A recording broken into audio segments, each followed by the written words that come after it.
Meus irmãos, na semana passada, nós começamos uma série de mensagens relacionadas ao tempo. Ao tempo.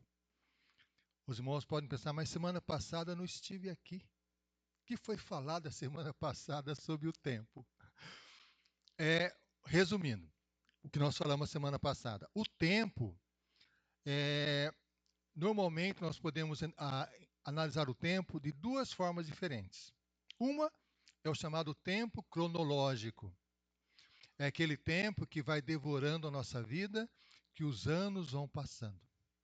O tempo cronológico, ele não consegue voltar atrás. Cada dia que passa, nós ficamos mais velhos. Cada dia que passa, a experiência que nós tivemos antes não consegue se retornar.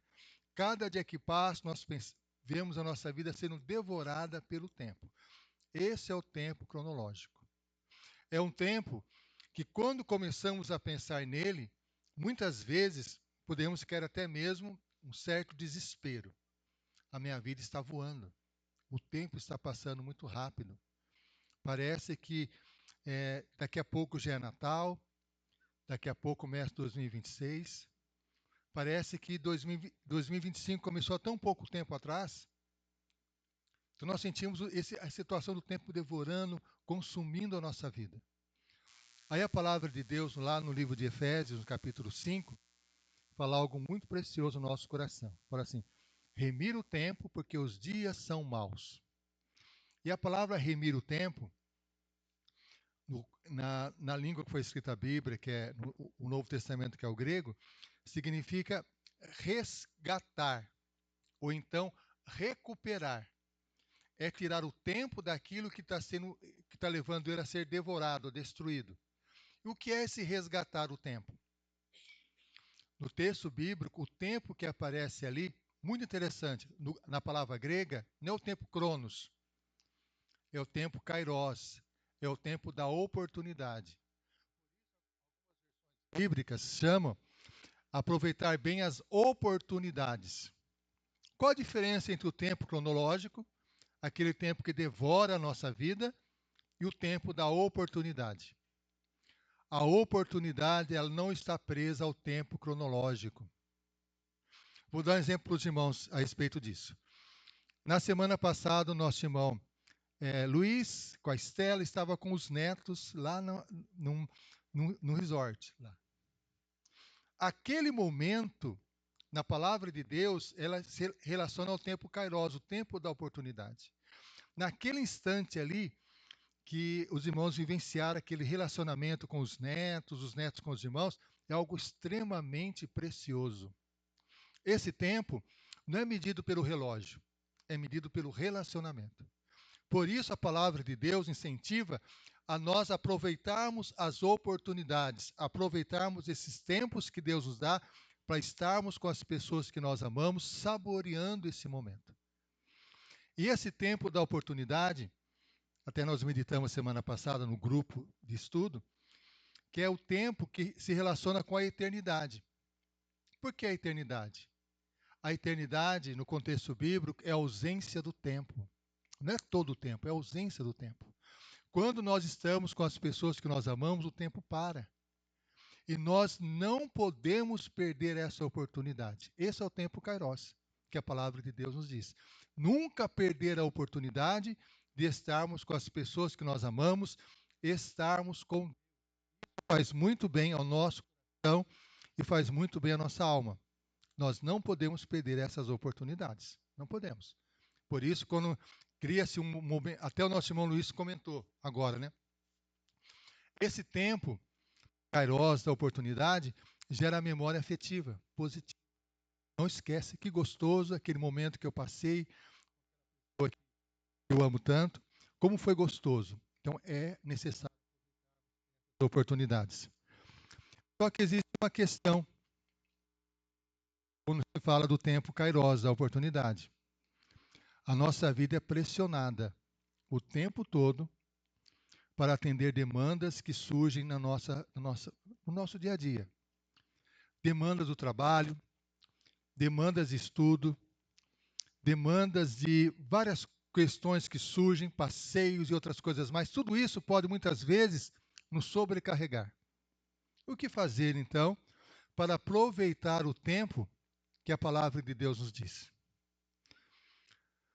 A Bíblia nos fala de uma pessoa que vivia uma situação dessa. E ela fez uma oração a Deus. Esse texto bíblico que nós vamos ler, nós vamos ver a oração que ela fez. Eu vou até perguntar para os irmãos: oração é falar com quem? Com Deus. Por isso esse texto é precioso. Esse texto, ao ler o texto, às vezes nós não percebemos que ele se trata de uma oração. É um texto tão rico, tão precioso, há tantas joias preciosas nele, que nós podemos prestar atenção agora numa oração que foi feita. E essa oração muitas vezes expressa algo que acontece no nosso coração. Vamos abrir a palavra de Deus lá no livro de Lucas, no capítulo 10. Lucas, capítulo 10.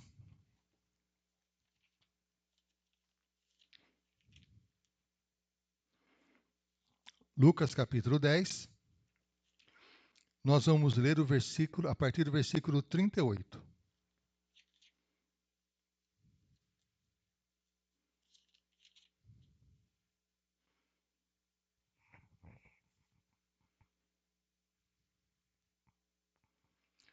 Eu vou pedir para os irmãos o seguinte: prestem atenção agora aonde está a oração nesse versículo bíblico. E quem está orando? Quem está orando e qual oração que foi feita? Olha o que o texto bíblico diz. Caminhando Jesus e os seus discípulos chegaram a um povoado, onde certa mulher chamada Marta o recebeu em sua casa. Maria, sua irmã, ficou sentada aos pés do Senhor, ouvindo a sua palavra. Marta, porém, estava ocupada com muito serviço. Aproximando-se dele, perguntou: Senhor, não te importas que minha irmã tenha me deixado sozinha com o serviço? Dize-lhe que me ajude. Respondeu o Senhor: Marta, Marta, você está preocupada, inquieta, com muitas coisas, todavia apenas uma é necessária. Maria escolheu a boa parte, e esta não lhe será tirada. Meus irmãos, quem fez a oração nesse texto bíblico? Marta. Ela fez uma oração. Jesus é Deus, ela estava orando nesse instante. Porque nós podemos pensar o seguinte: não, quem estava orando era Maria. Poderia até estar orando. Mas Maria estava sentada aos pés de Jesus, ouvindo os seus ensinamentos. Aí Marta se aproxima de Jesus, não da sua irmã, e ao se aproximar de Jesus, ela faz esse tipo de fala, que, parando para analisar bem, é uma oração. Olha o que ela diz: Senhor, não te importas que minha irmã tenha me deixado sozinha com o serviço? Diz-lhe que me ajude. Nessa oração de Marta, o que nós percebemos? Marta, ela está tranquila, está calma, não sente nenhuma sobrecarga. É isso que está acontecendo com ela? É o contrário. Marta está se sentindo sobrecarregada. Marta está sentindo que o peso que está sobre os seus ombros é muito pesado, que ela não está suportando esse peso. Marta poderia, numa situação como essa, sentindo a sobrecarga, ela expressar a sua indignação e a sua raiva sobre a irmã. Marta não faz isso. Marta se dirige diretamente a Jesus e abre o seu coração. É interessante nós observarmos o que a sobrecarga realiza no nosso organismo. Ou então, o que a preocupação exagerada ou ansiedade gera dentro de nós. Quando nós estamos caminhando numa pista ou dentro da cidade, de repente nós ouvimos uma sirene de um corpo de bombeiros, não é assim? O que acontece com nós ouvimos uma sirene de corpo de bombeiros? Nós temos que dar passagem para que o corpo de bombeiros, o caminhão do corpo de bombeiros passe com tranquilidade. Não é assim que acontece? A sobrecarga é semelhante a um caminhão de corpo de bombeiros, a uma sirene. Vou explicar para os irmãos o que seria. Quando a sirene do corpo de bombeiros toca, ou então o caminhão do corpo de bombeiros tocando a sirene, ela para em um lugar que está pegando fogo, o que ocorre? Houve uma emergência, algo que teve que ser agir imediatamente, e a sirene toca e tudo começa a disparar. As pessoas correndo de um lado para o outro, os bombeiros, tudo, para resolver aquela situação. No nosso organismo, quem faz isso é o hormônio chamado adrenalina. Quando há uma situação de emergência, a adrenalina automaticamente ela é disparada dentro do nosso organismo e nós imediatamente o nosso coração começa a bater mais forte e nós percebemos que algo tem que ser feito e nós partimos para realizar algo. Pode ser uma situação de uma emergência, pode ser algo do trabalho, pode ser qualquer uma demanda do nosso dia a dia. A adrenalina faz isso, ela acelera o nosso organismo para nós corrermos atrás para atender aquela necessidade que surgiu. Alguns anos atrás, aliás, há muitos anos atrás, a Darcy estava visitando a prima dela, um ônibus chegou e passou em cima do sobrinho. A irmã dela começou a gritar. A Darcy foi lá e tirou ele debaixo do ônibus. A roda do ônibus não passou em cima, bateu e ele caiu. E a família ficou em desespero. A adrenalina, no caso da Darcy, fez ela correr imediatamente e tirar a criança debaixo do ônibus. Não aconteceu nada com a criança. Só alguns arranhões. Acho que nem arranhões teve, né? Nada. Porque o motorista percebeu e conseguiu frear. A adrenalina faz isso. Ela corre, ela gera no nosso organismo essa situação para nós corrermos para ajudar. Isso a adrenalina faz. No caso de Marta, Jesus chegou na casa dela. E não chegou sozinho. Chegou com seus discípulos. Automaticamente, o que aconteceu? Adrenalina. Eu tenho que fazer algo, eu tenho que correr, eu tenho que atender essa necessidade, tenho que fazer isso, fazer aquilo outro. A adrenalina dispara o coração, desperta a nossa energia para correr atrás para resolver, certo? Então, o corpo de bombeiros, a sirene, os bombeiros correndo para apagar o fogo, lembra a adrenalina. Mas não é só isso. O corpo de bombeiros, o caminhão tem uma mangueira que vai tirando a água de dentro do tanque para apagar o fogo. A mangueira, no nosso organismo, representa o cortisol, que é um hormônio que vai tirando energia do corpo para atender uma demanda que surgiu, que é uma correria, algo que tem que ser correr para atender. E quando acabar a água do corpo do caminhão, do tanque de bombeiros, eles vão procurar algum hidrante, alguma coisa assim. E quando começa a acabar a água, a situação começa a se agravar. O cortisol, ele começa a tirar do nosso organismo a energia necessária para atender aquela demanda nova que surgiu. E chega um momento que começa a acabar essa energia. Aí o cortisol começa a fazer o quê? Começar dentro do nosso organismo, correr atrás de outras partes do corpo para buscar energia. Qual o resultado disso? A pessoa pode alterar sua pressão, a pressão sobe, porque há uma demanda enorme de energia, juntamente com a adrenalina. O cérebro dela começa a ter dificuldades, a memória parece que começa a ficar confusa, começa a perder o foco. O que está acontecendo? Parece que a minha memória está falhando. É um estresse enorme para atender uma demanda que a adrenalina e o cortisol estão agindo juntos e provocando toda essa reação no corpo. Dor de cabeça, dor nas costas. E o que acontece? Outra consequência. A pessoa, na hora de dormir, às vezes não consegue dormir, porque o organismo continua ativo. A adrenalina e o cortisol estão atuando dentro do nosso organismo, não conseguindo descansar. Parece que há um turbilhão dentro de nós. Era isso que Marta estava sentindo. Uma sobrecarga imensa, porque Jesus chegou na sua casa com os seus discípulos, ela tinha que atender aquela demanda, a adrenalina veio com força no organismo dela, juntamente com a adrenalina veio o cortisol, tirando toda a energia que ela estava dentro do corpo, e ela começou a sentir-se sobrecarregada, extremamente sobrecarregada. Isso pode acontecer conosco em diversas situações da nossa vida.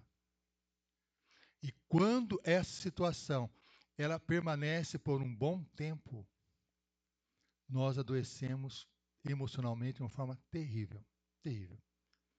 Pode gerar em nós síndrome do pânico, porque a respiração vai ficando mais curta e parece que nós não conseguimos mais viver. É um peso, uma sobrecarga imensa que vai nos esmagando, vai nos colocando para baixo. Era isso que estava acontecendo com Marta. Numa ocasião como essa, o cortisol, ele afeta as nossas questões emocionais. Pode gerar irritação, muita irritação. No caso, Marta, ela estava irritada, ela poderia expressar sua irritação em cima da irmã, em cima dos discípulos, ela poderia fazer algo muito complicado naquele momento, porque a sobrecarga era imensa, imensa. Mas o que ela fez? Ela orou. Senhor, não te importas. O que ela quis dizer com isso? O Senhor não está vendo como eu me sinto cansada? Como eu me sinto sobrecarregada? Será que o Senhor não está vendo como está difícil a carga que eu estou levando? Será que o Senhor não está vendo o sofrimento que eu estou passando? Será que o Senhor não está vendo toda a dor que há no meu coração? Será que o Senhor não está vendo que eu não estou aguentando mais? Será que o Senhor não está vendo tudo que eu tenho que fazer? Será que o Senhor não está percebendo isso? A oração de Marta era uma oração de um desabafo muito grande diante de Deus. Às vezes, nós sentimos isso também. Chegar para Deus e falar, Senhor, eu não estou aguentando mais e o Senhor não está vendo. O Senhor não está percebendo. Eu não tenho condições mais de suportar o peso. Eu preciso de ajuda. Esse sentimento de Marta nos faz pensar o seguinte também. Marta, esse sentimento de que o Senhor não se importa com ela é associado também com outro sentimento, que ela está sozinha. Sozinha. A carga é só minha. A minha irmã não está me ajudando. A pessoa que me ama, a pessoa que me conhece muito bem, ela não está dando a ajuda que eu preciso. Eu não estou aguentando mais. Ela se sente isolada emocionalmente. Isso pode acontecer conosco também. A sobrecarga imensa do nosso dia a dia gera em nós aquela percepção, às vezes, que Deus não está se importando, que não está vendo o que está acontecendo conosco, e juntamente com isso, nos sentimos muito sós. Parece que ninguém está vendo a minha dor, ninguém está percebendo o que está acontecendo comigo. É o que Marta está fazendo naquele momento. E podemos até fazer um outro questionamento. Será que Marta ela estava querendo realmente servir a Cristo ou estava querendo ser reconhecida pelo seu trabalho? Será que ela estava buscando a aprovação de Cristo e dos discípulos? Em outras palavras, ela não estava servindo a Cristo, ela estava servindo ela própria, fazendo algo para chamar a atenção para ela. Será que é isso? Porque ela viu a irmã parada, recebendo a atenção de Cristo. Será que ela pensou, por que Jesus não está dando atenção para mim? Olha o que eu estou fazendo. Será que ele não percebe que é para mim que deve dar atenção? Será que ela estava, de fato, no lugar de estar servindo a Cristo e as pessoas, estar servindo a si mesmo? Meus irmãos, essa é uma indagação que podemos até fazer em relação a Marta. Mas devemos parar por aí. Sabe por quê? Nós não temos condições de fazer essa avaliação. Vou dizer por quê para os irmãos. Porque muitas vezes nós podemos até avaliar o nosso coração em algumas situações e começar a pensar, mas será que o que eu estou fazendo é para ajudar as pessoas ou para ajudar a mim? Será que aquilo que eu estou fazendo realmente é em benefício do outro ou é para buscar algo que faça as pessoas verem que eu sou importante? Será que é isso? Não podemos fazer esse questionamento, porque nós não temos condições de saber isso. É algo muito profundo na nossa alma. O que nós podemos dizer é, como Marta falou, Senhor, me sinto sobrecarregada, eu acho que o Senhor não se importa comigo e ninguém está me ajudando e estou sozinha. E aí Marta também revela uma coisa importante, meus irmãos. Marta considera o seguinte, e aí já vi várias pessoas dizerem isso. Mas se Marta não fizesse o que ela estava fazendo, não teria comida na mesa. Não teria ninguém para cuidar e receber os discípulos. Em outras palavras, Marta, na realidade, ela precisava realizar aquilo. Ou em outras palavras, Marta, ela tinha que agir. Ela não tinha saída. Esse tipo de pensamento é aquele pensamento que é o seguinte, meus irmãos. Se eu não fizer, ninguém vai fazer. Já sentiu isso? Olha, não adianta. Não adianta essa conversa de sobrecarregar, essa conversa de dizer que eu estou sozinho, essa conversa de gerenciar a situação, porque se eu não fizer, nada vai acontecer. Eu tenho que fazer. Se eu não fizer, as coisas não ocorrerão. Em outras palavras, o que Marta estava dizendo para Jesus era o seguinte: eu preciso trabalhar, tenho uma demanda enorme sobre mim, para de conversar com a minha irmã e manda a minha irmã me ajudar, porque eu não estou aguentando mais. Porque depende tudo de mim. Eu não estou aguentando mais carregar tudo isso. Se eu não fizer, nada será feito. Meus irmãos, esse é um pensamento que muitas vezes nós podemos ter também. Se eu não fizer, nada ocorrerá. Nós podemos ter esse pensamento em relação à família, podemos ter esse pensamento em relação ao trabalho, podemos ter esse pensamento em relação ao nosso dia a dia, podemos ter esse pensamento dentro de nós, que nos esmaga. Nós achamos que estamos carregando o universo inteiro nas costas. O que Jesus faz? Marta, ela fez um pedido para Jesus, não fez? Ela não apenas fez um desabafo, fez um pedido. Senhor, manda que a minha irmã venha me ajudar. Foi o pedido que ela fez. E olha que interessante quando nós estamos orando adiante de Deus. Preste atenção, meus irmãos. Preste atenção, olha que interessante. Marta, ela fez um desabafo e um pedido. Senhor, não te importas que eu fique servir sozinha? Manda minha irmã me ajudar. Ela fez um pedido.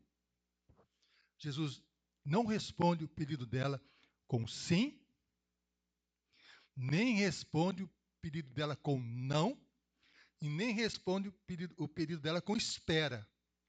Porque muitas vezes nós falamos assim, quando eu oro a Deus, Deus pode me responder com sim, não e espera. Não é apenas isso. Quando nós estamos orando a Deus, abrindo nosso coração diante de Deus, algo extraordinário pode acontecer quando oramos. Sabe o que é? Deus revela ao nosso coração coisas que nós não imaginávamos. O que Jesus deu a Marta foi uma revelação. O que Jesus deu para Marta foi algo muito especial. Quando nós oramos a Deus, por isso a importância da oração.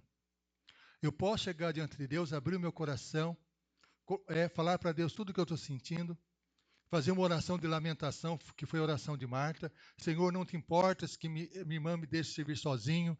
Posso fazer um pedido para Deus. Senhor, manda minha irmã me ajudar. Podemos fazer tudo isso. Mas quando nós oramos, nós entramos num campo espiritual no qual Deus vai revelar ao nosso coração coisas que nós não pensávamos antes. O que Jesus faz com Marta? Jesus reconhece a situação difícil que Marta estava vivendo. Jesus fala o seguinte: Marta, Marta, te preocupas com muitas coisas. Jesus reconheceu que Marta estava preocupada com muitas coisas. Jesus reconheceu que a sobrecarga no coração de Marta era muito intenso.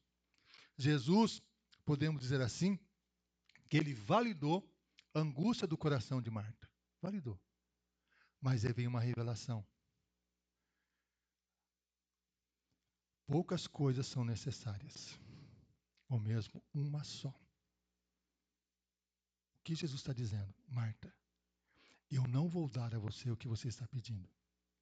Porque em outras palavras, se eu colocar a tua irmã para te ajudar como você está pedindo, talvez a angústia do seu coração não vai resolver. Você vai continuar sobrecarregada. Eu quero que você compreenda, Marta, o seguinte. Há muitas preocupações no seu coração, mas poucas são necessárias. Há poucas necessidades.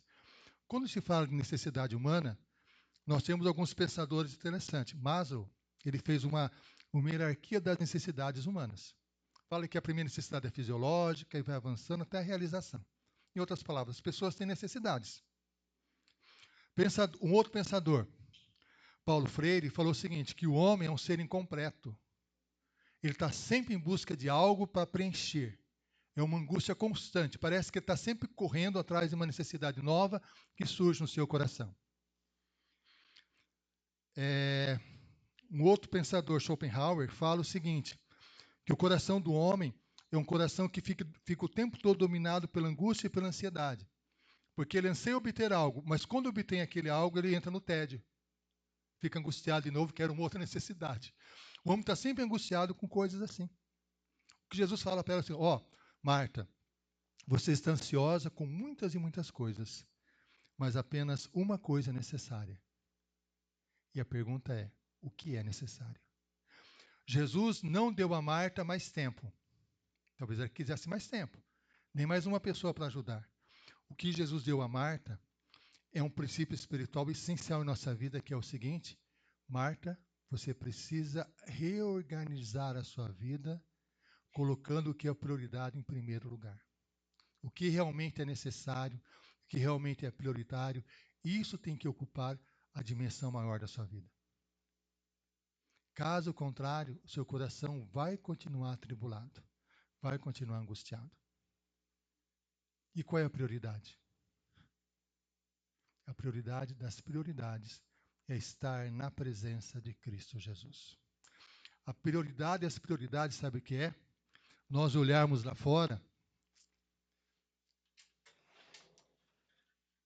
não dá para ver o sol, certo? Meus irmãos, veja bem, por mais ansiosos que nós estejamos, por mais preocupação que nós tenhamos, o mundo não para por causa da nossa ansiedade. Quem domina o trono do universo é nosso Deus, porque a fidelidade de Deus faz com que o sol nasça toda manhã. Porque essa fidelidade que nós devemos confiar. Quem se assenta no trono do universo e governa todas as coisas é Deus. Devemos confiar nossa vida completamente a Deus. Porque se nós acharmos que tudo depende de nós, a sobrecarga é imensa. Nós não conseguimos carregar, nós não conseguimos suportar. Mas se nós percebemos o quê? Que é Deus que domina todas as coisas, que Ele que governa tudo, nosso coração encontra calma. Por isso que a palavra de Deus fala no Salmo 46. Aquietai-vos e sabei que eu sou Deus. Eu estou no controle. Acalma, eu estou no controle. E é interessante, quando nós pensamos assim, que Jesus fala algo muito importante para Marta. Que Maria escolheu a boa parte. O que significa? Nós temos uma escolha na nossa vida. Nós podemos escolher correr atrás de todas as demandas da nossa vida achando que vamos dar conta e ficar sobrecarregados, pensando que nós somos super-homens, vivendo um estado dentro do nosso organismo de emergência constante, a adrenalina e o cortisol operando no nosso organismo, nos adoecendo cada vez mais emocionalmente, nossos pensamentos, a nossa memória, o nosso dia a dia, alterando a nossa pressão, achando que tudo depende de nós, numa sobrecarga imensa, ou então nós escolhemos a boa parte, que é o que Maria escolheu. Eu considero que Jesus está no controle de tudo e coloco a minha vida nas mãos de Cristo para que Ele dirija e reoriente a minha vida. Domingo passado nós comentamos sobre isso. Pensemos nos dias da criação.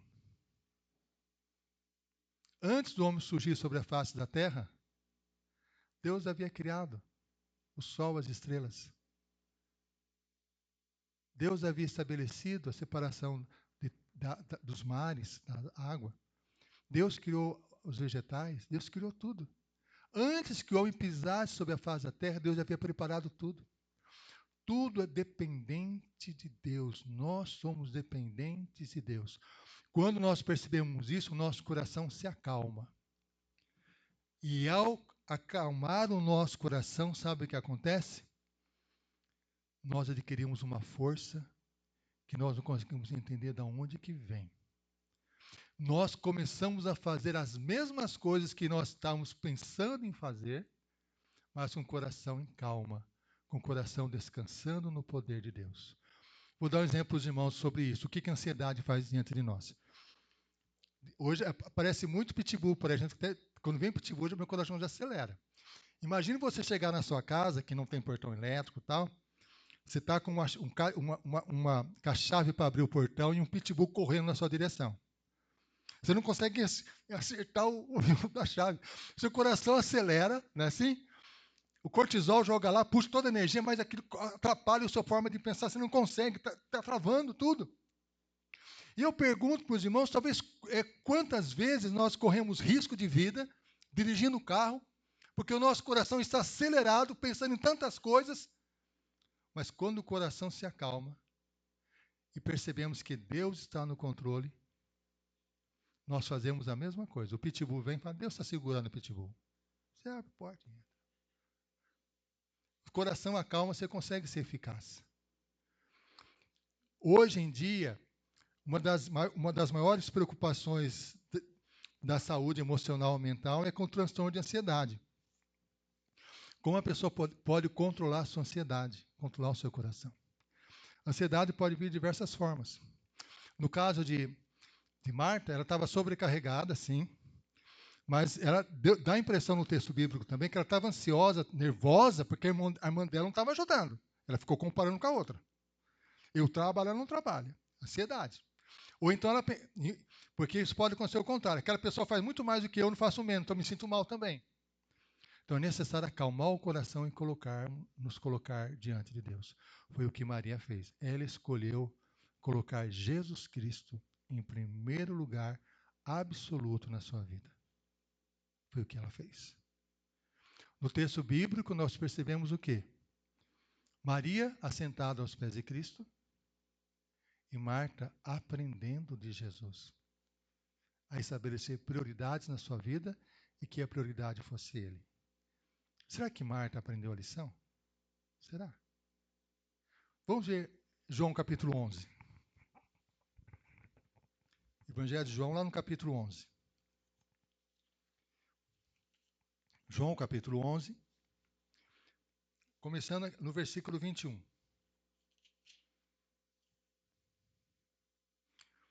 João 11, 21.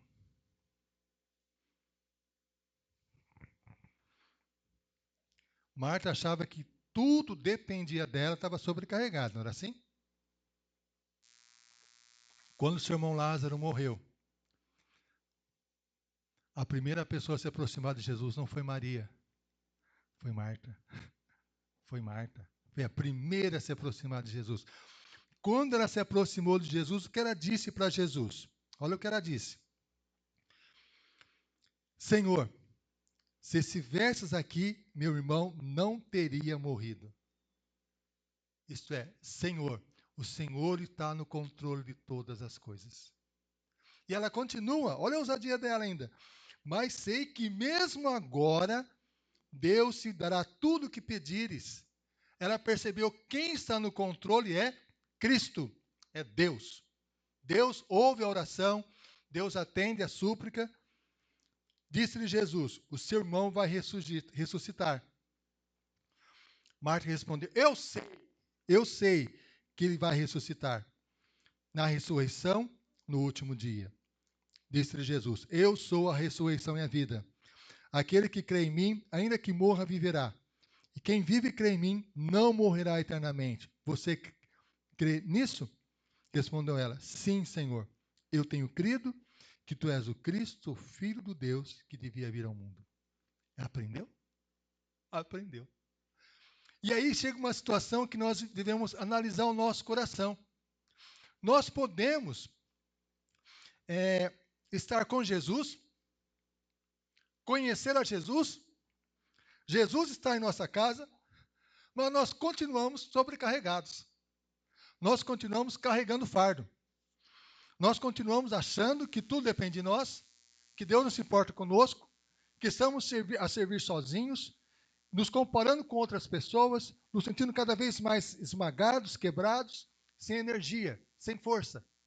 E a adrenalina e o cortisol mandando ver no nosso organismo, nos adoecendo. Isso pode acontecer, não acontece? Não pode? E aí vem a palavra de Jesus. Maria escolheu a boa parte. Essa não lhe será tirada. Faça uma escolha. Escolha. A quem você vai servir primeiro? O seu coração, os seus desejos pessoais ou se render completamente ao Senhor Jesus Cristo? Porque é Ele que governa todas as coisas. Ele que sabe tudo. Ele que tem o poder sobre a vida e sobre a morte. Ele que pode fazer todas as coisas acontecerem. Ele dá vida a cada um de nós. Nós dependemos totalmente dele. Por isso, devemos depender completamente do Senhor Jesus Cristo. O que Cristo fala lá em Mateus 6,33: buscai em primeiro lugar o reino de Deus e a sua justiça, e as demais coisas serão acrescentadas. Quando Deus ocupa prioridade em nossa vida é reordenada. Nosso coração encontra calma e nós somos muito mais eficazes naquilo que Deus nos chama para fazer. É isso que Deus nos chama, a colocar Cristo em primeiro lugar na nossa vida. Mas a oração de Marta é algo que traz alívio ao nosso coração, sabe por quê? Mesmo sabendo disso, às vezes nosso coração fica atribulado. O que devemos fazer? Chegar para o Senhor e falar: Senhor, eu não estou aguentando, estou sobrecarregado, o Senhor não está se importando comigo não, olha o que está acontecendo. Podemos chegar para o Senhor e abrir o coração e falar com Ele. E com certeza, Deus vai revelar ao nosso coração coisas que nós não imaginamos. Vai revelar o que está acontecendo dentro da nossa alma e quanto Cristo pode operar mudança dentro do nosso ser. Meu irmão e minha irmã, oração, quando oramos a Deus, e a experiência de Marta, Deus pode falar sim, não, espera, e Deus pode revelar ao nosso coração coisas que nós não imaginávamos. Nós temos na Bíblia o exemplo de Pedro. Pedro estava orando e Deus falou o seguinte para ele enquanto ele orava: olha, está chegando aí na sua porta uma pessoa que vai te levar para um outro lugar que levou Pedro para falar de Cristo a Cornélio. Pedro não estava orando sobre esse assunto, mas enquanto ele orava, Deus trabalhou no coração dele. Quando nós oramos, Deus trabalha com o nosso coração. Por isso nós não podemos deixar de orar. Orar não é apenas um pedido a Deus, expressar nossa dor a Deus. Oração é um diálogo. Quando eu estou conversando com a Darcy, às vezes chega um assunto com ela e de repente ela muda o assunto. Não é isso? E diálogo é assim, diálogo com Deus é isso. Eu vou conversar com Deus, levando uma situação, e Deus pega e fala: opa, eu quero conversar com você, bater um papo com você agora. Agora é isso. Foi o que aconteceu com Marta. Deus falou com ela, Jesus falou com ela: Marta, Marta, andas preocupada com muitas coisas, mas pouco é necessário, ou mesmo uma só. Maria escolheu a boa parte e essa não vai ser tirada dela. Quando nós escolhemos Cristo em primeiro lugar, nada tira a paz do coração. Quando Jesus ocupa o primeiro lugar, nada tira, porque é o que não pode ser tirado.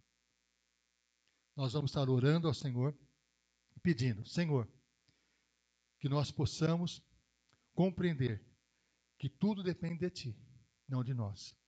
Que nós possamos compreender a necessidade de colocar o Senhor em primeiro lugar em nossa vida. Vamos orar. Pai, nós suplicamos em nome de Cristo. Opera, Senhor, no nosso coração. Opera, Senhor, na nossa alma, para que nós possamos, Senhor, aprender, como Marta, a colocar o Senhor em primeiro lugar em nossa vida. Para transformar nossa percepção da realidade, acalmar o nosso coração e perceber que o Senhor está no controle de tudo. Senhor, continue conosco nessa manhã, falando ao nosso coração, na aula que nós teremos, nas reflexões que nós faremos. Tudo isso nós pedimos, suplicamos, no nome de Jesus. Amém. Que a graça do nosso Senhor e Salvador Jesus Cristo, o amor de Deus nosso Pai, a comunhão e a consolação do Espírito Santo, e seja com cada um de nós, e seja com todos os nossos familiares e com todo o povo de Deus, para todos sempre. Amém. Amém.